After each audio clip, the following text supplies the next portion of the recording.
Muy buenos días a todos y a todas. Es un verdadero honor intervenir en esta cumbre político-empresarial. Quería darles las gracias, y darles las gracias en primer lugar porque aquí está representada la cultura del esfuerzo. La cultura que de alguna manera se referencia en lo que significa la palabra empresario, que no tiene nada que ver con la cultura del pelotazo que ha dominado y que por desgracia sigue dominando en nuestro país. Nosotros hemos hablado algunas veces de lumpenoligarquía para señalar a esa minoría de élites que han podido hacer negocios no por ser emprendedores, no por arriesgarse, no por esforzarse, sino por estar cerca del poder. Y aquí está representado exactamente lo contrario. Hablaba Antoni de país y yo quiero hablar hoy con ustedes de eso. La segunda razón por la que quiero darles las gracias es por el valor, porque ustedes se han atrevido a hacer algo que es muy difícil, que es señalar. Señalar a los que no pagan, señalar a los morosos. Señalar que en última instancia son algunas constructoras y empresas del IBEX 35 las que crean una situación de desigualdad que provocan que el tejido empresarial de nuestro país, que el tejido empresarial de nuestra patria, el que genera empleo de verdad, tenga enormes dificultades. Y tener el valor para decir eso en este país, teniendo en cuenta lo que representan estas empresas para muchas pequeñas y medianas empresas en España, es algo enormemente importante y que nos hace tener en cuenta el momento histórico que estamos viviendo. E implica señalar algo clave, señalar el cambio que necesita España. Yo creo que estamos viviendo una nueva transición que tiene en sus posibilidades de llevarse a cabo una condición de posibilidad, y es el empoderamiento de lo que nosotros hemos llamado un empresariado real, un empresariado que hace patria, un empresariado que tiene que ver con el pueblo y que no tiene que ver con las élites. La idea de mi intervención hoy aquí me la ha dado una entrevista que le leí a Antoni, en la que decía algo que me llamó mucho la atención. Hablaba de los pactos de la Moncloa y decía cómo de los pactos de la Moncloa había surgido una organización empresarial, la COE, supuestamente llamada, representada a todos los empresarios, y decía textualmente Antoni: la transición en el caso del poder económico no se ha producido democráticamente hablando. Y le preguntaba el periodista: ¿qué quiere decir usted? Y contestaba: hay una connivencia entre el poder político y un poder económico muy minoritario que representa los intereses económicos de un puñado, de una minoría. Nosotros llamamos a esa minoría, a esa connivencia entre el poder político y esa minoría, trama. Esa trama básicamente se dedica a parasitar las instituciones, y eso tiene una serie de implicaciones muy concretas. Eso ha implicado que se han tardado muchos años en legislar adecuadamente para establecer los plazos de pago en la morosidad. No se ha tardado tanto por casualidad, se ha tardado porque había algunos muy interesados en que se tardara en legislar sobre eso. Y eso implica también que, aunque se legisle, en la práctica los grandes siguen siendo capaces de imponer las condiciones. Hasta hace muy poquitos años, a través de una cláusula mentirosa que era el acuerdo entre las partes. ¿Cómo se puede hablar de acuerdo entre las partes cuando los pequeños tienen que negociar con los grandes? Los pequeños no tienen capacidad para negociar en condiciones de igualdad si no hay una legislación y unos mecanismos accionadores concretos que les puedan proteger. Aquella famosa cláusula de el acuerdo entre las partes, de a lo mejor me tienes que pagar o te tengo que cobrar en 300, en 400 días, era una manera en la que esa trama imponía condiciones que solamente beneficiaban a una minoría de los que estaban arriba, o por no hablar de la contratación pública. La contratación pública que tiene que ver con las constructoras y que tiene que ver con el acceso privilegiado a determinados servidores del Estado que en última instancia dejaban fuera pues a los empresarios de verdad, a los que se esfuerzan, a los que se levantan por la mañana, a los que tienen dificultades para llegar a fin de mes, a los que crean empleo y que a lo mejor no hacen negocio en el palco de un estadio de fútbol muy importante, sino que hacen negocios pues ofreciendo servicios de calidad, cumpliendo la ley y pagando sus impuestos. Y eso tiene mucho que ver con la historia de nuestro país, porque que esa trama haya manejado los hilos del poder político y el poder económico en España y que lo siga manejando, eso tiene víctimas. Y las víctimas son la gente, y entre la gente están los empresarios de verdad, que son además los que generan la mayor parte de los puestos de trabajo y los que configuran un tejido empresarial que ha sido sistemáticamente machacado y golpeado por los poderes públicos de este país, que han trabajado demasiado cerca de esa minoría que se negó a hacer la transición. Han dicho algunos que en nuestro famoso tramabús nosotros hemos puesto rostros de empresarios. Es mentira. Está Díaz Ferrán. ¿Díaz Ferrán es un empresario? No, es un delincuente. Dicen que nosotros hemos puesto rostros de empresarios. Villar Mir. ¿Villar Mir es un empresario? No, es un marqués. ¿Hay aquí algún marqués? ¿Hay aquí algún conde? ¿Hay alguno de ustedes que sean amigos del jefe del Estado para que les dé un ducado o para que les dé un marquesado por estar cerca de ellos? El señor Villar Mir, que fue ministro de una dictadura y que después hizo muchos negocios en OHL, es lo contrario a un empresario. Y por eso nosotros los ponemos en el tramabús. ¿Hay aquí alguien?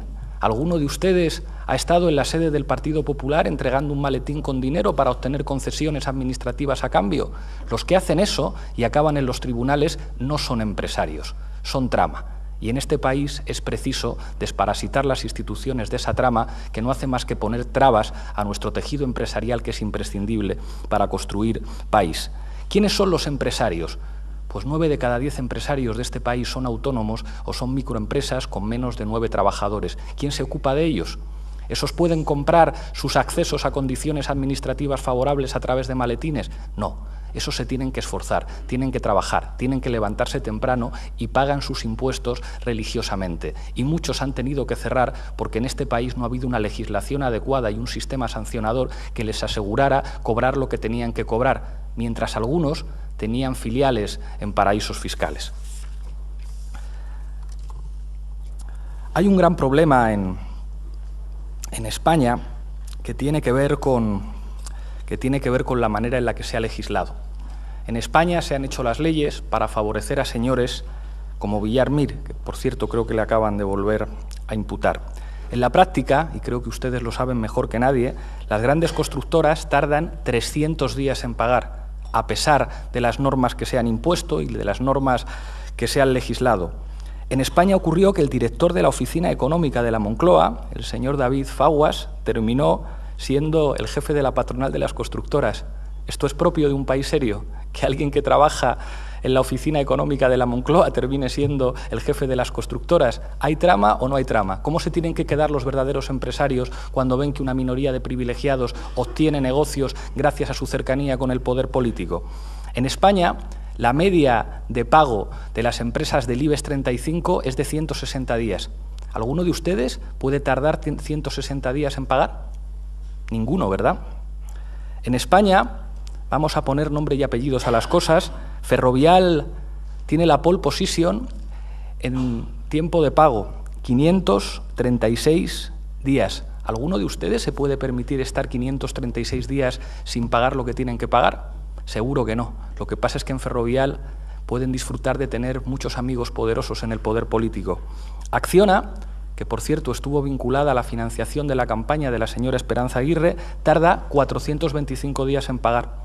¿Y esta gente se llaman a sí mismos empresarios? No son empresarios, forman parte de una trama que parasita las instituciones y que pone frenos permanentemente al tejido empresarial de nuestro país, que no ha tenido dirigentes políticos que al menos asuman una mínima visión patriótica y digna de lo que tiene que ser su país.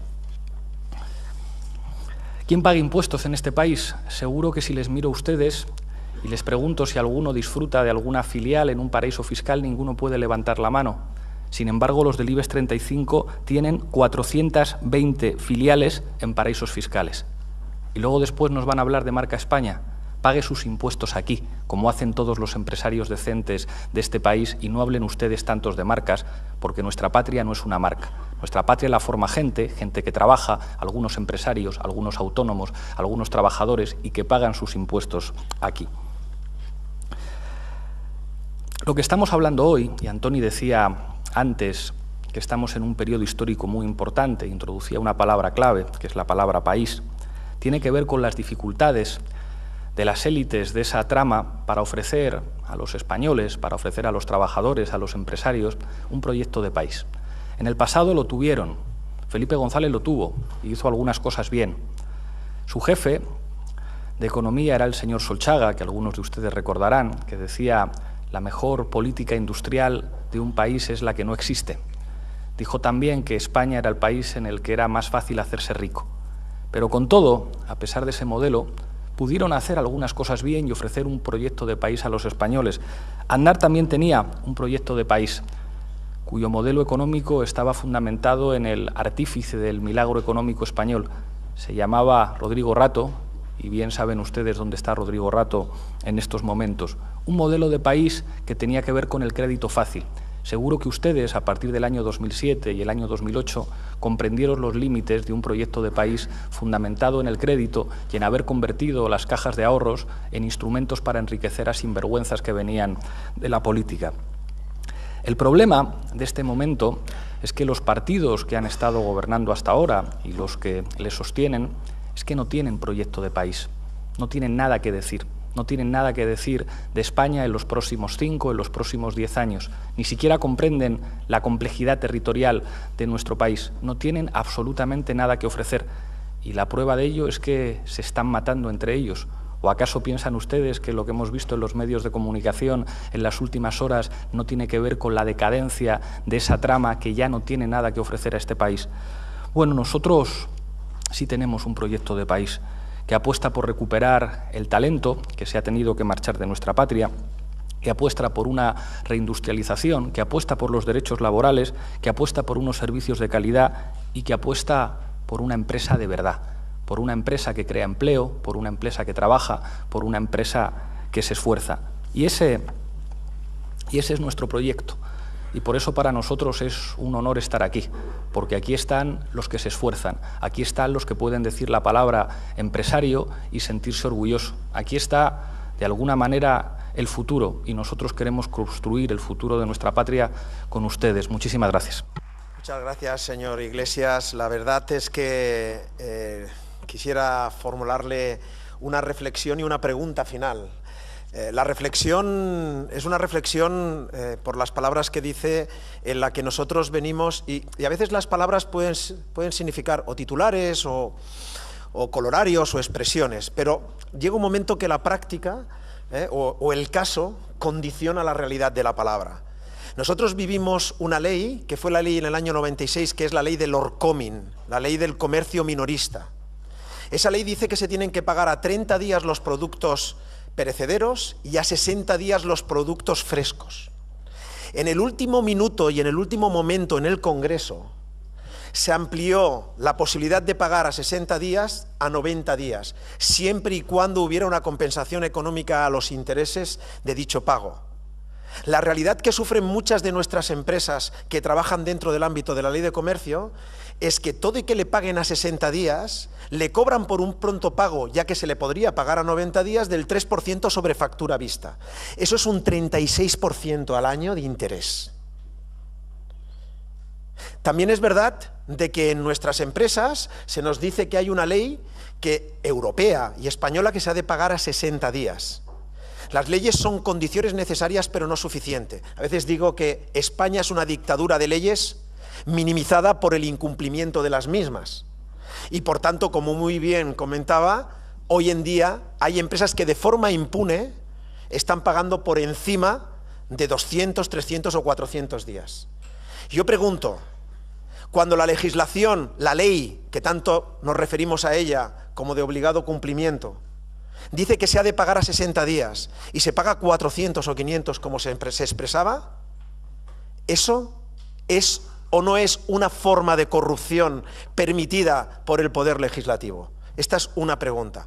Pero como venimos de una situación en la que hemos tenido muchísimos trucos en lo que es la legislación, porque una coma nos cambia absolutamente todo, lo que queremos pedir a Unidos Podemos y a su máximo representante hoy en la cumbre delante de la sociedad civil es que necesitamos primero de forma urgente e inmediata, ya no las promesas de un régimen sancionador, sino la implementación de un régimen sancionador ya, y sobre todo, y esta es la pregunta, hoy con el señor Pablo Iglesias, que le formulo como presidente de la plataforma, si Unidos Podemos, dentro de la ley de la implementación de ese régimen sancionador, de la contratación pública que nos hemos encontrado con el querer volver al acuerdo de las partes, el no dejar día para la certificación, en esos trucos, yo le pregunto al señor Pablo Iglesias, y quiero hacerlo público, el hecho de que si Unido Podemos, en el ámbito de la morosidad, en el ámbito del régimen sancionador, va a haber un acuerdo con la plataforma, con la sociedad civil, de trato o truco. Y por tanto le pregunto cuál va a ser su actitud y su predisposición y acción respecto a esta petición que le hacemos públicamente. Muchísimas gracias por la pregunta. De trato, pero no les voy a engañar, hay un truco. Hay un truco que puede impedir que nuestro trato llegue a buen puerto.